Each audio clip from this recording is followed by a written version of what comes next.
Bernie from Stampin'Up, and welcome back to another Friday card making session with me. It's so great to have you with me again. Another week has absolutely flown by, and here we are on the brink of another weekend.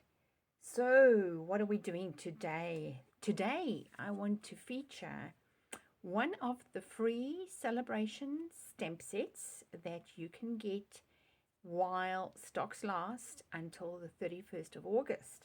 And this amazing free gift with purchase is available. Let me show it to you. If you purchase to the value of more than $220 New Zealand excluding shipping, and you get these amazing papers as well as the stamp set, and that is what I'm going to be featuring today.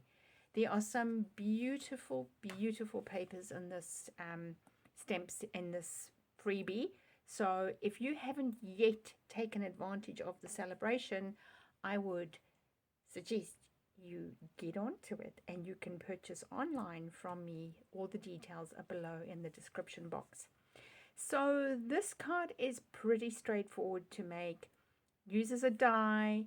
I'm going to show you how I created this look with the flowers, and I'm going to teach you a technique to color your ribbon so that you can make it nice and matchy. All right, I've just realized I didn't put my bling out, but that's okay. I will go and fetch it. For this one, I used crumb cake, but for my card that I'm going to demonstrate with you today, I changed it a little bit, and I thought I'd make it a little bit softer, and I've gone with Sahara Sands. And if you're a regular follower of mine, you will know my basic card measurements of 5.5 inches by 8 1/4, scored at 4 1/8. And for this one, I've made it a whole lot narrower. So from memory, I think it's just a little bit less than 3 1/4, because that was 3.5 by 4 7/8. And I think this is about 3 1/8. It's certainly a lot narrower than that. This is going to be die cut using the stitched greenery die. It's a big die. It looks like this. So I'm going to go and I was going to say emboss it. You almost feel like you're going to. It is actually embossing in a way, because it's not cutting through. It's just creating this amazing background. Let me just bring it closer to the camera. It's like a stipple effect on the cardstock. So I'm going to go and put this through the cut and emboss machine, and then I'll be back. Okie dokie. So I've now stitched that on, and what I also did was I cut from the paper from the same freebie. As you can see, that's really beautiful.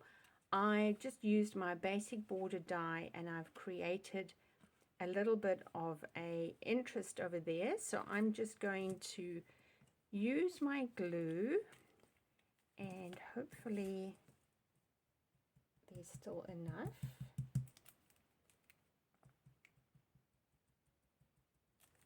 And I'm just going to pop that over like that. I am deliberately actually leaving some over there so that I can, oopsie, and I've got glue everywhere now, just so that I can cut the trim off that edge properly. So I'm just going to turn this over and trim that.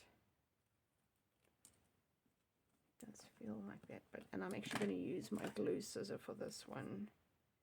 I don't want to get my beautiful scissors ruined. I should really replace my glue scissors. So I'm just going to let that dry, because I got glue on that. But in the meantime, we can actually mount that with dimensionals. And of course, if you chose to put the lighter side out, then you could always ink those irises with a light ink. I have to laugh. When I did my unboxing video, and I'll pop the link to that at the top of this video. When I did my unboxing video a few weeks ago when my order arrived, I was so excited at this paper. I, at quick glance, actually thought it was orchids, but I've since realized it's not an orchid, it's an iris, and that's okay. I don't mind. But I was super excited. I just thought they were going with like the whole theme, you know, because there's Orchid Oasis, and I just thought perhaps they had gone with the whole theme of orchids, but no. Okay, so I'm going to put that in about the middle. Sweet. All right, let's do the stamping. So if you have a look, you'll see the colors of the leaves are quite multi-colored, and the reason for that is because we are going to use our Stampin' Up! Right markers. For that, it really does work best on the cling stamps, but if you only have photopolymer stamps, you can use that too. And you'll notice that I'm using the broad tip, and you'll notice that I'm coming at an angle when I do that. And all of that is very deliberate because, first of all, it doesn't damage the tip of your right marker. And also it just means that the ink is coming on really well. Now I'm going to blow some breath on it. It's called the Huffing, and I'm just going to stamp that down. Isn't that beautiful? Just look at that. Isn't the detail of that stunning? Now I'm going to clean it off with my chamois.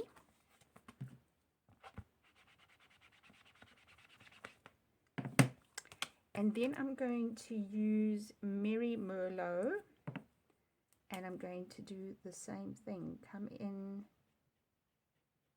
on the side with my right marker and using, I think it's Pear Pizzazz. I'm just inking up the stalks. Don't forget the tips. When I first started playing with this stamp, I didn't realize that that top bit is actually a stalk. So I'm going to come a little higher with this one, and we will cut some of the detail. And again, isn't that stunning? Clean that off one more time with my chamois. And last time with, what am I using? Starry Sky. Yep. Last time with Starry Sky. Starry Sky, I experimented with Orchid Oasis, and Starry Sky was the closest I could get to the blue that you normally see in irises. So that's why I opted to use the blue. And one last bit on the leaf. And I'm going to come in here just at an angle there. Perfect.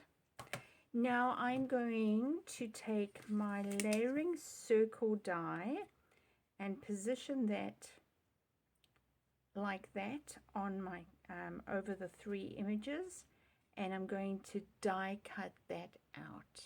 Okay, so now that I've die cut that out, I'm going to glue that about over there. I actually want this one to go over slightly. My other one didn't, but I want this to go over. Okay, so I'm going to pop this one about over here.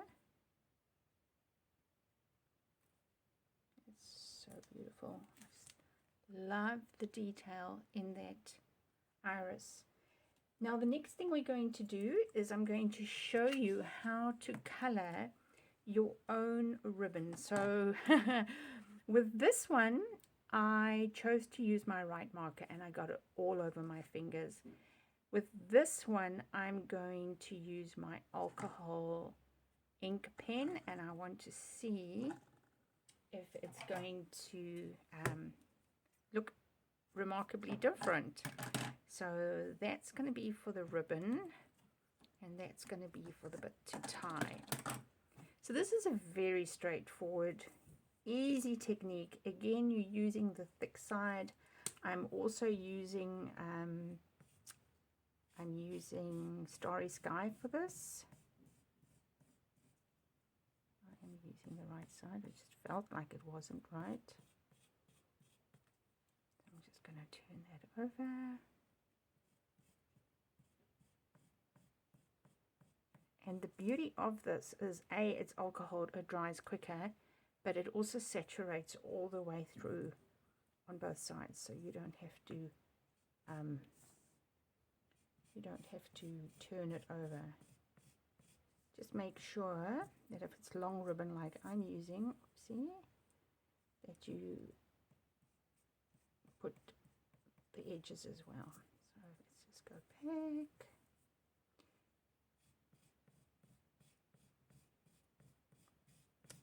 Okay.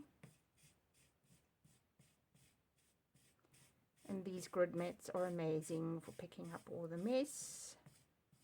If you like protecting your desk like I do, you can get the grid mats for the Stampin'Up, and you can get the grid mats, the bigger ones, all on my online store. Okay, so that's already dry. So I'm now going to create my ribbon.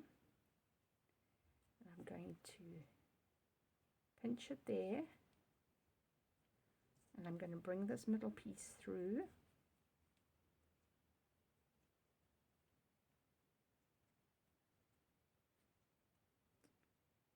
This is the fiddly bit, isn't it? And tie it. Bring it into the center a little bit. You can. And what I normally do is I actually tie it again, because this is your bow. You don't want this unraveling. All right. So that's your bow. Now let's just tidy this bow up. Oops, just a tad. Looks like it's a bit off center in that one bit. So that gets pulled out. That gets fluffed out there.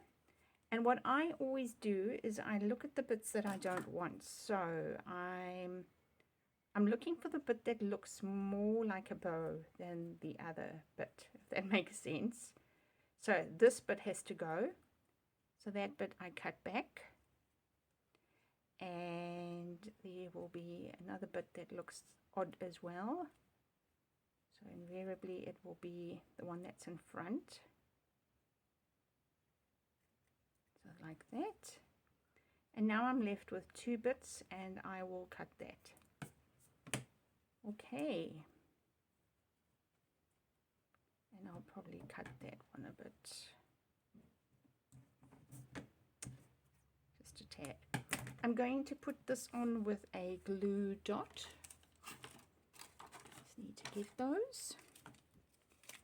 So the easiest way when you're working with a glue dot is to take the item that you're using, to stick it onto the glue dot, and then you can put it where you want it to be. And this is now where we can tidy this bow up a little bit. Except I'm thinking that one's quite big. All right, we'll leave it like that. I'm also going to now tuck in, I die cut from the cup of tea bundle out of mint macaron. I die cut a little tag, and I just put the message, "I miss you." And I'm going to tuck that in just to bring a little bit of green in there. I see this is now misbehaving. I might just move this one. Let's just move this. That's better. And I'm going to make a another bow with some of the twine to just pull through that earthiness. So cut that. Again, glue dot.